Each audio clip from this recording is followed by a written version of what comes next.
Big TV భక్తి సమాచారం WhatsApp ఛానల్లో జాయిన్ అవ్వండి. అన్ని విశేషాలు ఎప్పటికప్పుడు తెలుసుకోండి.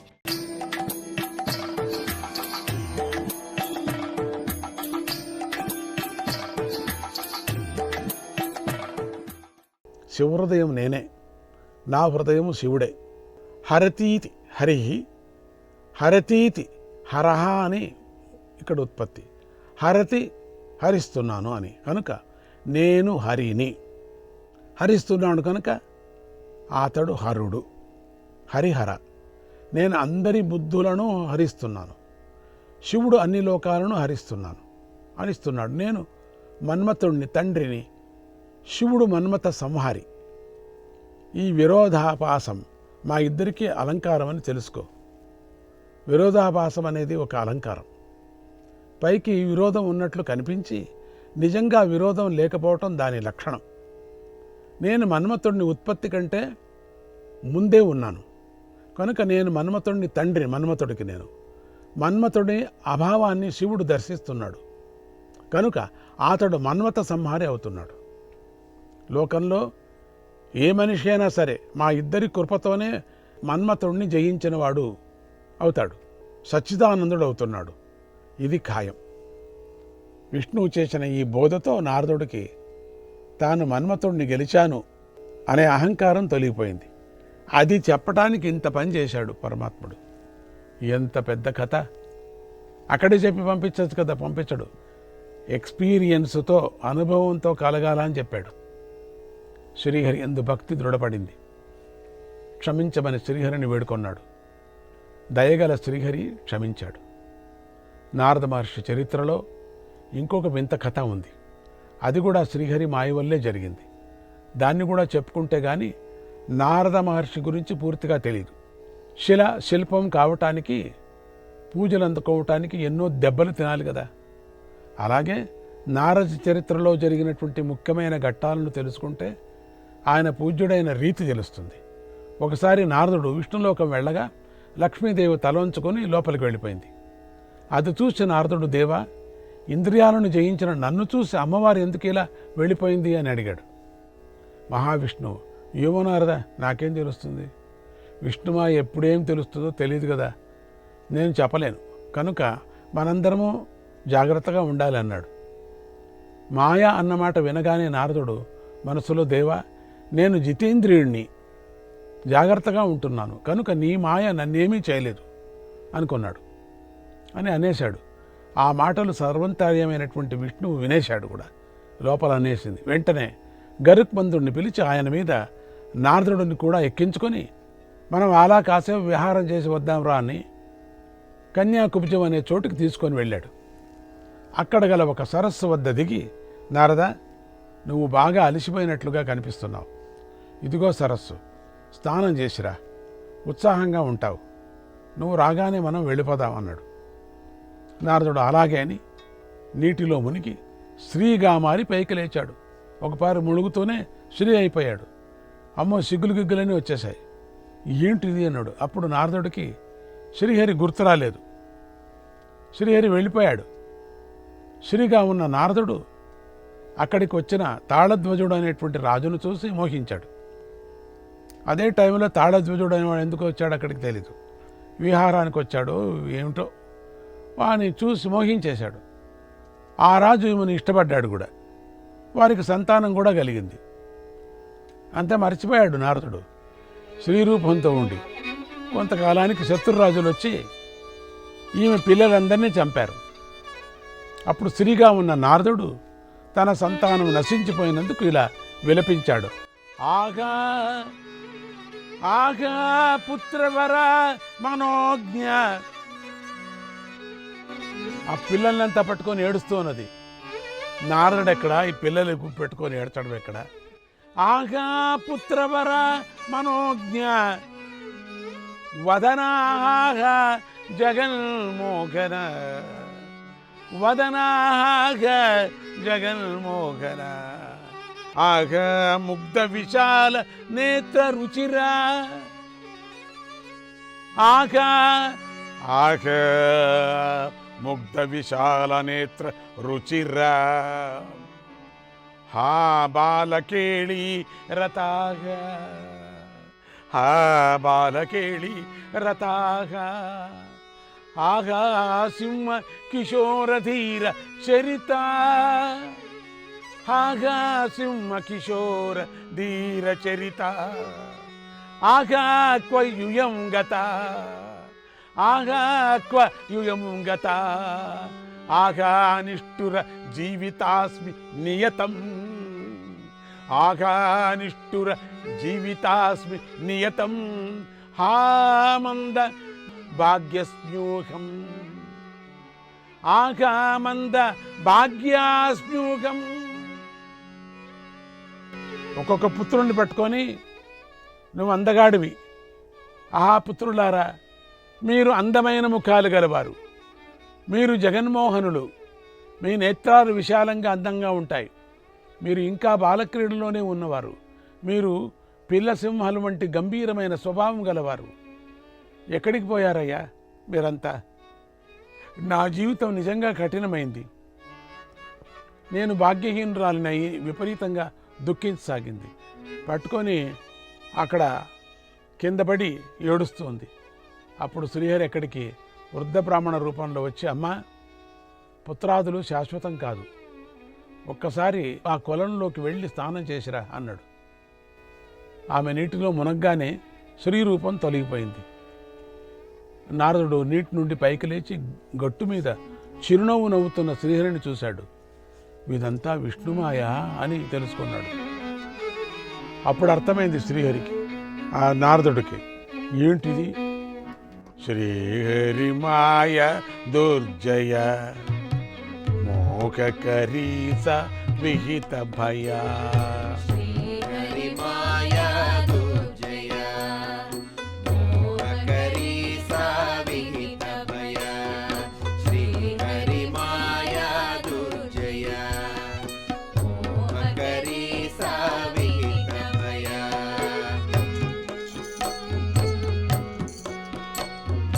యోగ బలై స దుర్జయ కర్మ బలై స దుర్జయ యోగ బలై స దుర్జయ కర్మ బలై స దుర్జయ వేదరవై స దుర్జయ హరిభక్తే స విహిత జయ వేదరవై స దుర్జయ హరిభక్తే స విహిత జయ శ్రీహరి మాయా దుర్జయ మోహకరీ స విహిత భయ.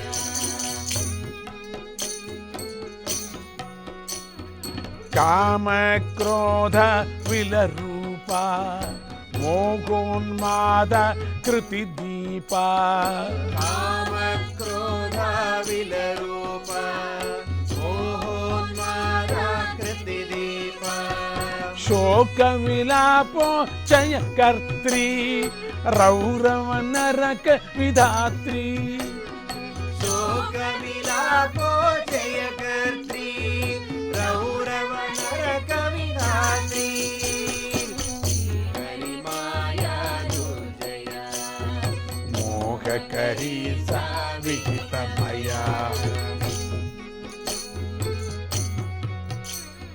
ముని నిచయై స దుర్జయ సుర నికరై స దుర్జయ ముని నిచయై స దుర్జయ సుర నికరై స దుర్జయ గురువర కృపయా నిస్తార్య సచ్చిదానంద భూతచర్య గురువర కృపయా విస్తార్య సచిదానందాదుతచర్య శ్రీహరి మాయా దుర్జయ మోహకరీ స విహిత భయ శ్రీహరి మాయా దుర్జయ మోహకరీ స విహిత భయ. శ్రీహరి మాయను జయించడం కష్టం. అందుకనే ఆమెను ఆమె అంటారు. అంటే శ్రీహరి మాయ అనే ఆమె, శ్రీహరినే ఆమె, ఆమెనే శ్రీహరి. ఆమె మోహాన్ని కలిగిస్తుంది, భయాన్ని కలిగిస్తుంది. యోగ బలంతో కానీ, సత్కర్మల బలంతో కానీ, వేదపారాయణాల బలంతో కానీ ఆమెను గెలవలేం. కేవలం శ్రీహరి భక్తి వల్లనే ఆమెను గెలవచ్చు. ఆమె రూపం కామక్రోధాలతో కలుషితమై ఉంటుంది. మోహానికి, ఉన్మాదానికి ఆమె దీపం వంటిది. శోకాలను, విలాపాలను కలిగిస్తుంది. రవరవ నరకాన్ని కలిగిస్తుంది. ఆమె మునులకు కానీ, దేవతలకు కానీ లొంగదు. కేవలం గురుకృప చేతనే ఆమెను దాటవచ్చు. ఆమె సచ్చిదానందుని అద్భుత చర్య. నారదుడు క్షమించమని శ్రీహరిని కోరాడు. చీచి, ఎంత పని చేశాను, క్షమించాను. దయగల శ్రీహరి నారదుడిని క్షమించాడు. నారద తుంబురులు కథ కొంచెం చెప్పుకుందాం. ఇది భక్తుడైనటువంటి నారదుడి మాయా ఆవరణను తీసివేయటానికి శ్రీహరి చూపిన లీల. లోకంలో నారదుడి పేరు వినగానే తుంబురుడు కూడా గుర్తొస్తాడు. తుంబురుడు నారదుడు మేనల్లుడు. వీరిద్దరూ తోటి గాయకులు. ఒకసారి ఇద్దరూ కలిసి భూలోక సంచారానికి వచ్చి, మనం ఒకరి రహస్యాలు మరొకరి దగ్గర దాచుకోకూడదు, చెప్పేసుకోవాలి అని నియమం పెట్టుకున్నారు. ఒకనాడు సృంజయుడు అనే రాజు ఇంట్లో జపం చేశారు, బస చేశారు. అక్కడ ఏదో కార్యక్రమం జరుగుతున్నది, వచ్చారు. ఆ రాజు పుత్రిక పేరు సుకుమారి. ఆ సుకుమారి సేవలకు మురిసిపోయి నారదుడు ఆమెను ప్రేమించాడు. ఇదే ఆ పని. సుకుమారి కూడా నారదుడి పాటను, ఆయనను ఇష్టపడింది. ఈ విషయాన్ని నారదుడు తుంబురుడికి చెప్పలేదు, దాచేసుకున్నాడు. నెమ్మదిగా ఈ రహస్యం తుంబురుడికి తెలిసింది. ఆయన తెలియకుంటుందా? నారదుడు నియమాన్ని భంగం చేశాడని కోపించాడు. ఏతాంచ భార్యాం సమవాప్య రమ్యాం, ఏతాంచ భార్యాం సమవాప్య రమ్యాం, త్వం నారదాస్యాం కపివక్త్రయేవ, త్వం నారదాస్యాః కపివక్త్రయేవ. ఓ నారద, నువ్వు ఈమె కనుక పెళ్లి చేసుకుంటే నీ మొహం కోతి ముఖం అవుతుంది అని చెప్పించాడు. నారద తుంబురులు కథ కొంచెం చెప్పుకుందాం. ఇది భక్తుడైనటువంటి నారదుడి మాయా ఆవరణను తీసివేయటానికి శ్రీహరి చూపిన లీల. లోకంలో నారదుడి పేరు వినగానే తుంబురుడు కూడా గుర్తొస్తాడు. తుంబురుడు నారదుడు మేనల్లుడు. వీరిద్దరూ తోటి గాయకులు. ఒకసారి ఇద్దరూ కలిసి భూలోక సంచారానికి వచ్చి, మనం ఒకరి రహస్యాలు మరొకరి దగ్గర దాచుకోకూడదు, చెప్పేసుకోవాలి అని నియమం పెట్టుకున్నారు. ఒకనాడు సృంజయుడు అనే రాజు ఇంట్లో జపం చేశారు, బస చేశారు. అక్కడ ఏదో కార్యక్రమం జరుగుతున్నది, వచ్చారు. ఆ రాజు పుత్రిక పేరు సుకుమారి. ఆ సుకుమారి సేవలకు మురిసిపోయి నారదుడు ఆమెను ప్రేమించాడు. ఇదే ఆ పని. సుకుమారి కూడా నారదుడి పాటను, ఆయనను ఇష్టపడింది. ఈ విషయాన్ని నారదుడు తుంబురుడికి చెప్పలేదు, దాచేసుకున్నాడు. నెమ్మదిగా ఈ రహస్యం తుంబురుడికి తెలిసింది. ఆయన తెలియకుంటుందా? నారదుడు నియమాన్ని భంగం చేశాడని కోపించాడు. ఏతాంచ భార్యాం సమవాప్య రమ్యాం, ఏతాంచ భార్యాం సమవాప్య రమ్యాం, త్వం నారదాస్యాం కపివక్త్రయేవ, త్వం నారదాస్యాః కపివక్త్రయేవ. ఓ నారద, నువ్వు ఈమె కనుక పెళ్లి చేసుకుంటే నీ మొహం కోతి ముఖం అవుతుంది అని చెప్పించాడు. అప్పుడు నారదుడు, రే తుంబురాకారణ కోపశీలిన్, రే తుంబురకారణ కోపశీలిన్, త్వం స్వర్గయాత్రా క్షమయేవ భూయాగ. ఓ తుంబురా, నువ్వు స్వర్గలోకానికి వెళ్ళే అర్హతను కోల్పోతావు అని ప్రతిశాపం ఇచ్చాడు. తుంబురుడు కోపంతో వెళ్ళిపోయాడు. తర్వాత నారదుడు సుకుమారిని వివాహం చేసుకున్నాడు. వెంటనే అతడి ముఖం కోతి ముఖం అయిపోయింది. పాపం అయినా సుకుమారి సంగీతం మీద ప్రీతి వల్ల భర్తను సేవించింది. కోతివాడైనా కూడా పర్వాలేదు నేను. అటు తుంబురుడు కొంతకాలం భూసంచారం చేసి మళ్ళీ నారదుడి దగ్గరకు వచ్చాడు. ఇద్దరూ పశ్చాత్తాపడ్డారు. తమ శాపాలను ఉపసంహరించుకున్నారు, వాపసిచ్చుకున్నారు. అంతవరకు కోతి ముఖంతోనే ఉన్నాడు వీడు. ఈయన సంచారం చేస్తున్నాడు. నారదుడు తన మామగారైన సృంజయుడికి మేలు చేయాలని, మహారాజా మీకు దేవతలను మించిన పుత్రుడు కలుగుతాడు అని వరం ఇచ్చాడు. కానీ ఆ పిల్లవాడికి దీర్ఘాయువు లేదు అన్నాడు తుంబురుడు. అప్పుడు నారదుడు పర్వాలేదు నేను బ్రతికిస్తానులే అని భార్యను ఓదార్చి రాజుకు వరమిచ్చి తుంబురుడితో కలిసి వెళ్ళిపోయాడు. నారద మహర్షి చెప్పినట్టుగానే కొంతకాలం తర్వాత శృంజయుడికి సువర్ణష్టేవి అనేటువంటి కొడుకు పుట్టాడు. సువర్ణష్టేవి యొక్క మలమూత్రాలు ఉమ్ము కూడా బంగారం అయిపోయాయి. అందువల్ల ఆ పేరు వచ్చింది. ఇదేంటి అయితే అందరికీ ఎట్లా వచ్చేస్తే బాగుంటుంది, బంగారయ్యేది. ఇదంతా విన్నారు. చాలామంది చూడటానికి వచ్చారు. నారదుడు ఇటువంటి కొడుకునిచ్చి వెళ్ళాడు. విపరీతమైన బంగారు, ఒళ్ళంతా బంగారే, ఇళ్ళంతా బంగారే. ఒకనాడు దొంగలు బంగారం ఉందనుకొని సువర్ణ విష్ణువి శరీరాన్ని కోసి పారేశారు. ఎత్తకపోయారు, దీన్ని ఎత్తకపోయి కోసేశారు. లోపల ఉంటుంది కానీ. ఒక కథ విన్నాం కదా, కోడిగుడ్డు బంగారు గుడ్డు పెట్టే కోడి అని కోసేశారు. అట్లా కోసిన తర్వాత ఏముంది, పుత్రుడి మరణాన్ని చూసి శృంజయుడు ఎంతో బాధపడుతూ నారదుడిని తలుచుకున్నాడు.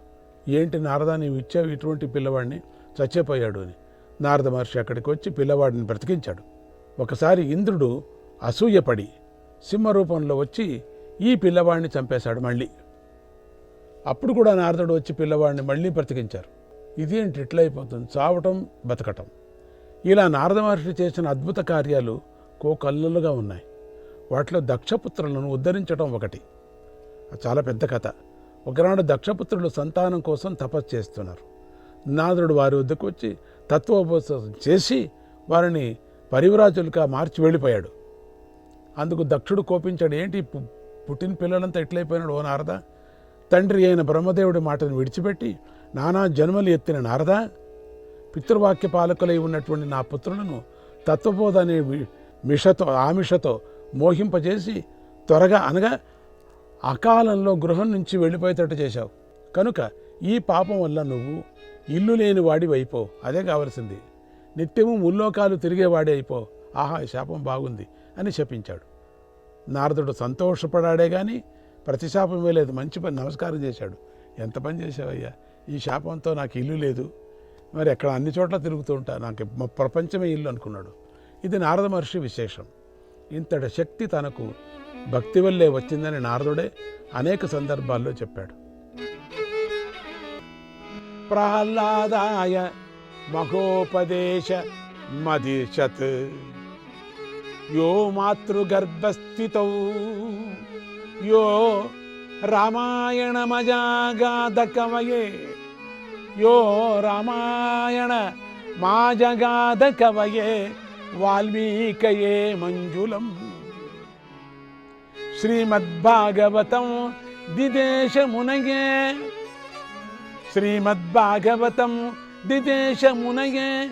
వ్యాసాయ యోభాస్వరం తం దేవాసుర మౌని వందితం పదం శ్రీనారదాఖ్యాం భజే.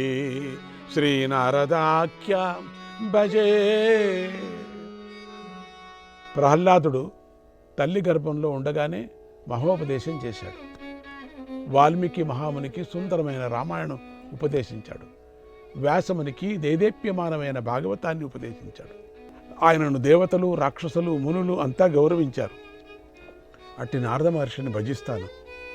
లోకానికి పాఠాలు నేర్పటం కోసం, లోక కళ్యాణం కోసం నిలిచిన నారద మహర్షి శ్రీమద్భాగవతం, నారద పురాణాలను వ్యాసుడికి బోధించాడు. నారద స్మృతిని రచించి ఎలా నడుచుకోవాలో తెలిపాడు. నారద భక్తి సూత్రాలు రచించి లోకంలో భక్తిని స్థాపించాడు. అంతటి నారద మహర్షికి నమస్కారం. నారద మహర్షికి మంగళం. నారదాయ మంగళం, జ్ఞానదాయ మంగళం, నారదాయ మంగళం, నారదాయ మంగళం, నారదాయ మంగళం, జ్ఞానదాయ మంగళం, నారదాయ మంగళం, నారదాయ మంగళం.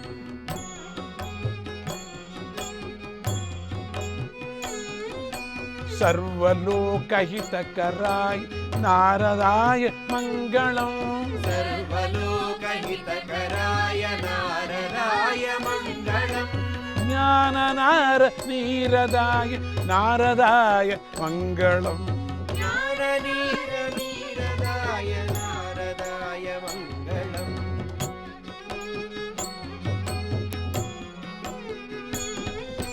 సరసమూఖ వందితాయ నారదాయ మంగళం. వందితాయ నారదాయ మంగళం.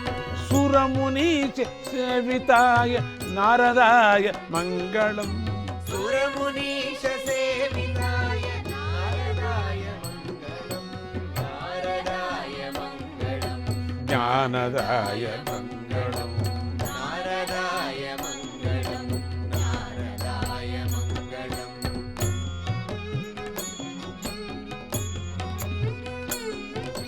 బ్రహ్మమానసాత్మజాయ నారదాయ మంగళం. బ్రహ్మమానసాత్మజాయ నారదాయ మంగళం. గానలోల మానసాయ నారదాయ మంగళం. లోలమానసాయ నారదాయ మంగళం. వాక్సతీ కృపాంచితాయ నారదాయ మంగళం. వాత్సలీ కృపాంచితాయ నారదాయ మంగళం. వల్లకీల సత్కరాయ నారదాయ మంగళం. వల్లకీల సత్కరాయ నారదాయ మంగళం. నారదాయ మంగళం. జ్ఞానదాయ మంగళం. నారదాయ మంగళం. నారదాయ మంగళం. రామకావ్య బోధకాయ నారదాయ మంగళం. రామకావ్య బోధకాయ నారదాయ మంగళం. రామకార్య బోధకాయ నారదాయ మంగళం. రామకావ్య బోధకాయ నారదాయ మంగళం. కృష్ణతత్వ పండితాయ నారదాయ మంగళం. కృష్ణతత్వ పండితాయ నారదాయ మంగళం.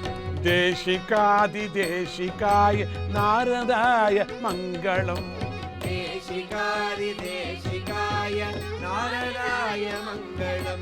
సచిదానంద రూపకాయ నారదాయ మంగళం. సచిదానంద రూపకాయ నారదాయ మంగళం. నారదాయ మంగళం. నారదాయ మంగళం. నారదాయ మంగళం. నారదాయ మంగళం. ఈ నారద చరిత్రను విన్నవారికి సమస్త దాస్య బాధలు పోతాయి. దృఢమైన అచంచలమైన భక్తి సిద్ధిస్తుంది. జ్ఞానం కూడా లభిస్తుందని ఆశీర్వదిస్తూ ఓం నమో నారాయణాయ. ఓం నమో నారాయణాయ. ఓం నమో నారాయణాయ. ఓం నమో నారాయణాయ. నారాయణాయ. హరే కృష్ణ హరే కృష్ణ. ఒకనాడు ఆడుకుంటూ వశిష్ఠ మహర్షి దగ్గరికి వెళ్ళి నాన్న నాన్న అంటూ ఆయన గడ్డం పట్టుకొని భుజమెక్కాడు. అప్పుడు వశిష్ఠుడికి ముద్దులొలికే ఆ పిల్లవాడిని ఏమని వారించాలో ఎలా వారించాలో తెలియలేదు. తల్లి అయినటువంటి అదృశ్యంతి మాత్రం నాయన తాతగారిని నాన్న అని పిలవకూడదు అని చెప్పింది. ఈయన నాకు తాత అయితే నా తండ్రి ఎక్కడా అని ప్రశ్నించాడు పరాశర బాలుడు. అప్పుడు ఆమె కుమారా, కల్మషపాదుడి వల్ల నీ నాన్న అయినటువంటి శక్తి మహర్షి మరణించాడు కనుక నీకు తండ్రి లేడు అని చెప్పింది. ఆనాటి నుండి పరాశరుడికి ఈ భూలోకం అంటేనే అసహ్యం వేసింది. ఒకనాడు భూలోకాన్ని అంతా నాశనం చేయాలని యజ్ఞాన్ని మొదలుపెట్టాడు.